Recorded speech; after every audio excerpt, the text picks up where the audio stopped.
The cold wind swept through the deck of the Titanic as the massive ship continued its journey across the Atlantic.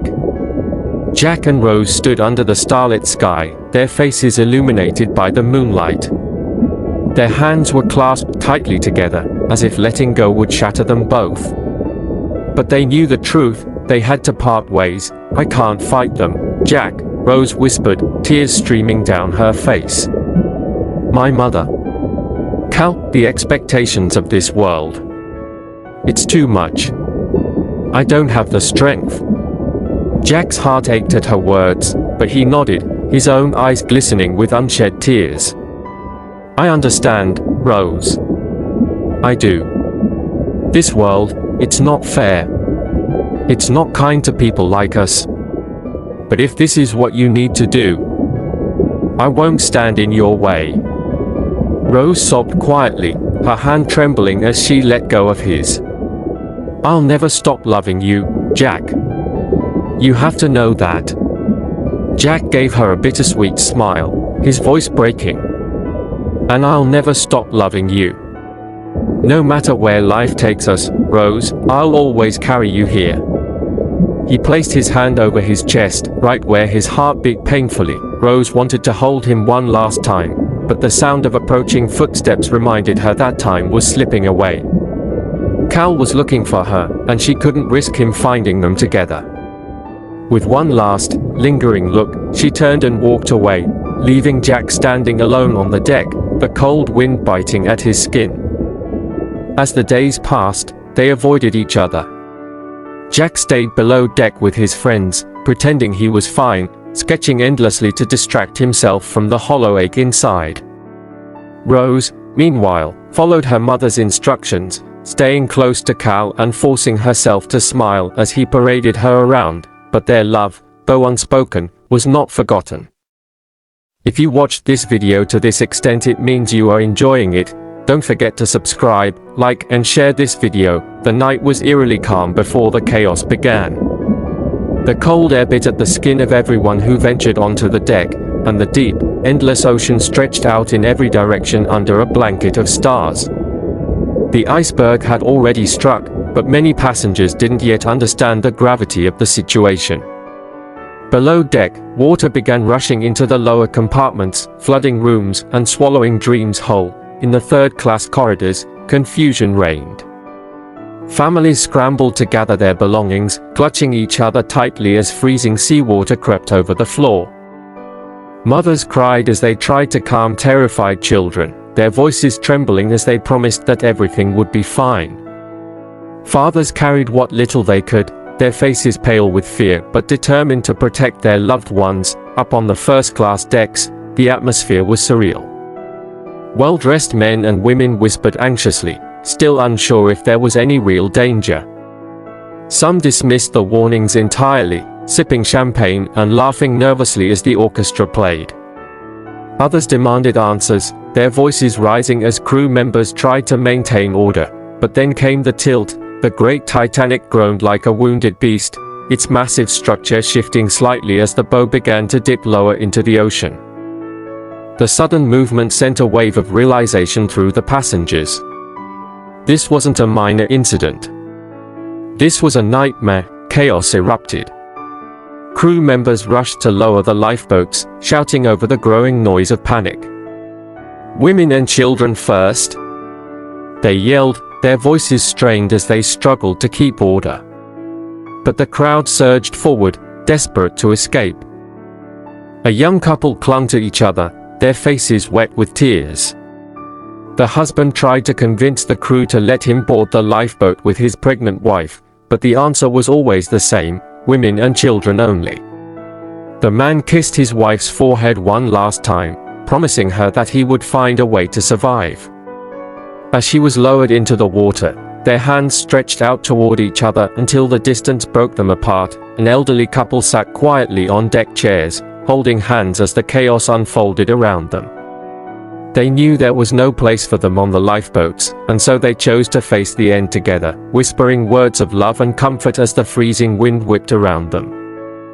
Below deck, locked gates trapped hundreds of third-class passengers. They pounded on the barriers, screaming and pleading for someone to open them, but no one came. Fathers lifted their children above the rising water, hoping someone on the other side would see and help. Jack fought his way through the crowd, searching desperately for a way out. He had helped a young boy find his mother moments earlier, but now he was on his own.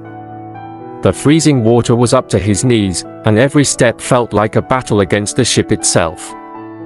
His mind was filled with thoughts of Rose. Was she safe? Was she on a lifeboat? Meanwhile, Rose stood on the upper deck, her heart pounding. She couldn't stop thinking about Jack. As lifeboats were lowered, she hesitated, her feet rooted to the spot. Cal grabbed her arm, his face a mask of frustration and fear. "Get on the boat, Rose," he shouted, shoving her toward the edge, but Rose couldn't move. "I can't leave him, Cal," she cried. Cal's face darkened, but before he could respond, a crew member pulled her toward the lifeboat. She stepped in reluctantly, tears streaming down her face as the boat was lowered. The last thing she saw before descending into the freezing ocean was Jack, running across the deck in search of her. The Titanic was now at an impossible angle, the boat fully submerged as the stern rose high into the air. People clung to anything they could, railings, benches, even each other. As the ship groaned and shuddered, its structure tearing apart under the immense pressure, screams filled the air, mingling with the sounds of crashing furniture and shattering glass. A man fell from the railing, his body disappearing into the icy blackness below. Others jumped willingly, desperate to escape the sinking ship, only to be swallowed by the freezing water. Jack managed to climb to the stern, holding tightly to the railing as the ship reached its breaking point. Around him, people prayed, screamed, or simply stared in stunned silence, and then, with a deafening roar, the Titanic split in two. The stern crashed back into the water, sending waves cascading over the people struggling to stay afloat. Jack held on for dear life as the ship began its final descent. "Hold on," he shouted to those around him, though his voice was barely audible over the chaos. Finally, with one last mournful groan, the Titanic slipped beneath the waves. The screams of the drowning were unbearable, piercing the cold night air. As the Titanic began its final descent into the icy Atlantic, Jack held tightly to the railing of the stern. Chaos erupted around him, people screamed, prayed, and jumped into the freezing water. When the ship split and the stern crashed into the ocean, Jack was thrown into the water, fighting to stay afloat amidst the wreckage. Cold pierced his body, but he swam with all his strength. In the chaos, he spotted an overturned collapsible lifeboat. A group of men clung to it, desperately trying to stay balanced. Jack used his quick thinking and determination to grab a floating piece of debris and propel himself toward the lifeboat. Reaching the boat, Jack begged for a place, but the men warned it couldn't hold any more weight. Jack clung to the side, refusing to let go despite the biting cold. He endured the freezing water, his teeth chattering and muscles screaming, until another lifeboat arrived to rescue the survivors. Jack was pulled aboard, shivering and barely conscious, but alive. As he lay in the lifeboat, his mind was filled with only one thought: Rose. Was she safe? He vowed to find her no matter the cost. In the days following the Titanic's sinking, New York buzzed with stories of survival and loss. The tragedy was plastered across newspapers, but for Rose, the pain was deeply personal. She stepped onto American soil with her mother and Cal, leaving behind the wreckage of her life, and the man she truly loved. Cal, ever the opportunist, spun a narrative for the press. He presented himself as the dutiful fiancé, saving Rose and her mother from the disaster. To the outside world, they were a picture of resilience and privilege. But behind closed doors, Rose was suffocating. A month after the Titanic tragedy, Rose began to feel different. Morning sickness struck, and her once steady emotions became unpredictable. At first, she dismissed it as the stress of her ordeal. But as time passed, she couldn't ignore the signs. One morning, Alone in her luxurious bathroom, Rose stared at her reflection, her hand resting on her abdomen. She whispered the truth to herself: she was pregnant. Her heart raced as she sat on the edge of the tub. The child growing inside her wasn't Cal's. It was Jack's. Memories of their brief but passionate love flooded her mind, his laugh, his dreams, his touch.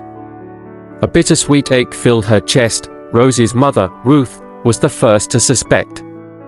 Ruth noticed the subtle changes in her daughter, her glowing skin, her sudden aversion to certain foods, the way she touched her belly absent-mindedly.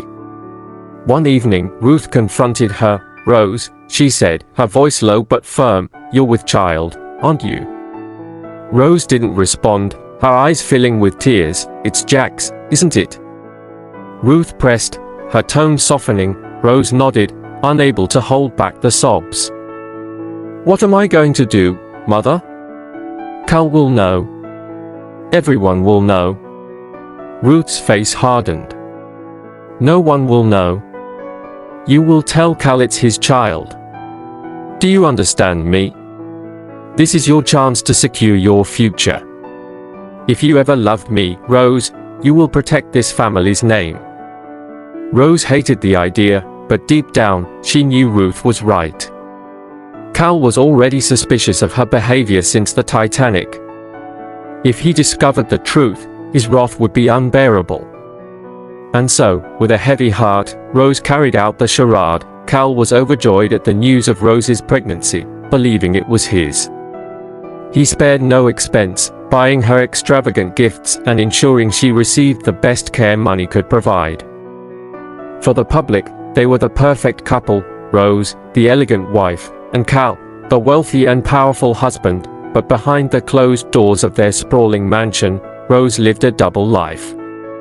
She smiled at Cal's dinner parties and posed for photographs, all while carrying the secret of Jack in her heart. When the baby boy was born, Rose was overwhelmed with emotion. The moment she saw his tiny face and striking blue eyes, so much like Jack's, she knew she would love him fiercely. She named him James, a quiet nod to Jack's name that Cal didn't question. Every time Rose looked at James, she saw Jack. The boy had his father's curious spirit and artistic nature, always drawing on scraps of paper or exploring the world around him. Rose cherished those moments, even as they reminded her of the man she had lost. Over the years, Rose and Cal had two more children, a girl named Margaret and another boy named Charles. Unlike James, they bore a striking resemblance to Cal, with his sharp features and dark hair. Rose loved them dearly, but her bond with James was different. James was her secret, her connection to the past she longed for. As he grew, his personality mirrored Jack's more and more. He would ask Rose questions about life and dreams. And she would smile, thinking of how Jack would have done the same, but life with Cal was far from perfect. He was controlling and often cruel, though he kept up appearances in public. Rose learned to navigate his moods, using her wit and charm to avoid his wrath. She lived in luxury, lavish vacations, elegant gowns, a life most women envied, but it all felt hollow.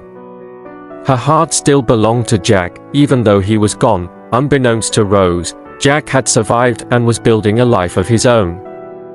His art gained recognition, and he traveled the country, sketching and painting scenes inspired by his time with her. He often thought of Rose, wondering if she was happy, if she ever thought of him.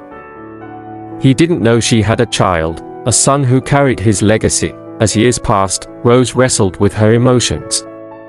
She loved her children and found joy in their laughter, but she couldn't shake the feeling that she had betrayed herself by staying with Cal. The weight of her secret grew heavier with time. One day, while sorting through old belongings, Rose found a sketch Jack had drawn of her on the Titanic. Tears streamed down her face as she traced the lines with her fingers. She knew she couldn't change the past, but she vowed to keep Jack's memory alive, for herself and for James. Rose continued to play her role as the perfect wife and mother, but her heart was never fully in it. She stayed for her children, for the stability they needed, But deep down, she dreamed of a different life, a life where she and Jack had raised James together, free from the constraints of society. Every time she looked at James, she was reminded of that dream. And though she couldn't be with Jack, she held on to the hope that one day, their son would grow up and follow his own path, unburdened by the secrets and sacrifices of his mother. Please subscribe, like, comment and share this video. It means a lot to us. Thank you.